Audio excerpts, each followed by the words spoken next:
আসসালামু আলাইকুম। আজকে আমি আলোচনা করব দায়রা আদালতের বিচার সম্পর্কে। আজকের আলোচনার বিষয় হচ্ছে দায়রা আদালতের বিচার। দায়রা আদালতের বিচার সম্পর্কে ফৌজদারি কার্যবিধির 265 ক হতে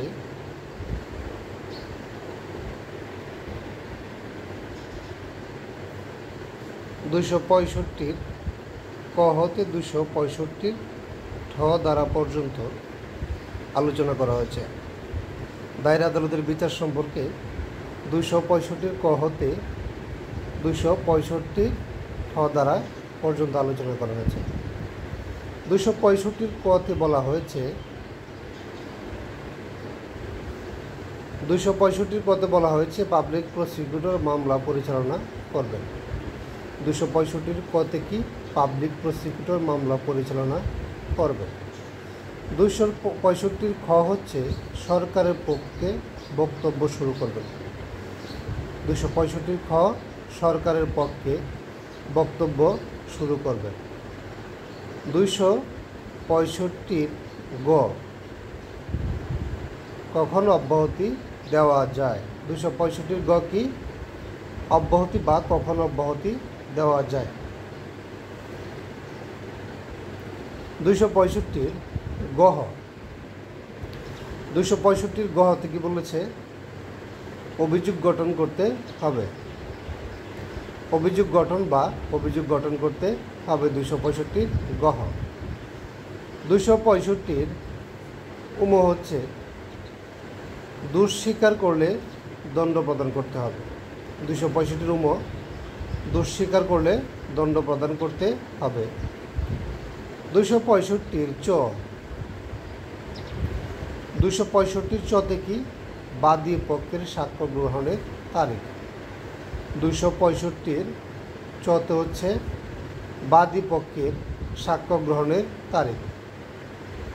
265 ছ 265 ছ হচ্ছে বাদী পক্ষের সাক্ষ্য গ্রহণ।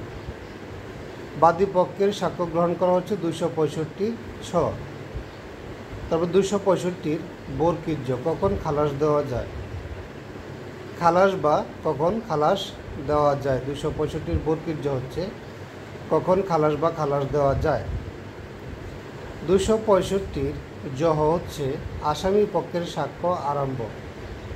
আসামি পক্ষের সাক্ষ্য আরম্ভ হচ্ছে 265 জহ।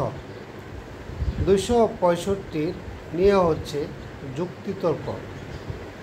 265 নিয়তে কি বলেছে যুক্তিতর্ক। তারপর হচ্ছে 265 ট খালাস বা দণ্ডের রায়। খালাস বা দণ্ডের রায় সম্পর্কে 265 টতে বলেছে। 265 ঠ হচ্ছে পূর্বদণ্ড সম্পর্কে 265 কত ঠতে বলা হয়েছে। এখানে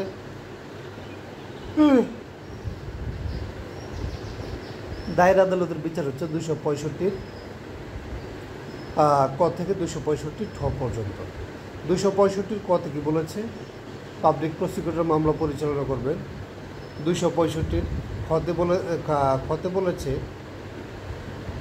আসামি পক্ষের বক্তব্য শুরু বা সরকারের পক্ষে বক্তব্য শুরু। 265 গ অব্যাহতি। 265 গহ অভিযোগ গঠন। 265 উম দোষ স্বীকার করলে দণ্ড প্রদান। 265 চ দোষ স্বীকার করলে দণ্ড প্রদান। তা 265 চ হচ্ছে বাদী পক্ষের সাক্ষ্য গ্রহণের তারিখ। 265 ছ হচ্ছে বাদী পক্ষের সাক্ষ্য গ্রহণ। তারপর 265 বরকির্য হচ্ছে খালাস। 265 জহ হচ্ছে আসামি পক্ষের বক্তব্য কি সাক্ষ্য আরম্ভ। আসামি পক্ষের সাক্ষ্য আরম্ভ হচ্ছে 265 জহ। 265 নিয়েও হচ্ছে যুক্তিতর্ক। 265 ট হচ্ছে খালাস বা দণ্ডের রায়। 265 ট হচ্ছে খালাস বা দণ্ডের রায়। 265 ঠ হচ্ছে পূর্বদণ্ড। তো দায়রা আদালতের এই ধারাগুলি অবশ্যই মনে রাখার চেষ্টা করবেন। এখান থেকে এমসিকিউ রিটেন, এমসিকিউ প্রশ্ন তো আসেই, রিটেনও প্রশ্ন আসে। তো ধন্যবাদ সকলকে, আজকে এই পর্যন্তই।